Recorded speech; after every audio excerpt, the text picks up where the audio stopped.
7 Ways to keep your body hydrated in summer. Staying hydrated is essential for maintaining good health and preventing dehydration.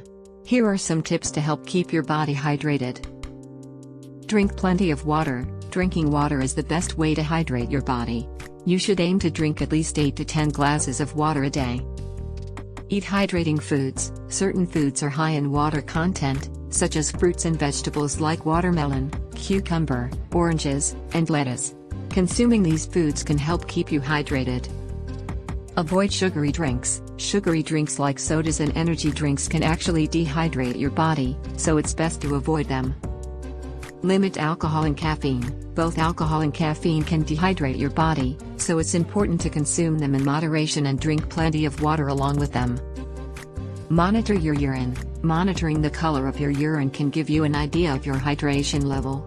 Clear or pale yellow urine indicates that you are well hydrated, while darker yellow urine can indicate dehydration.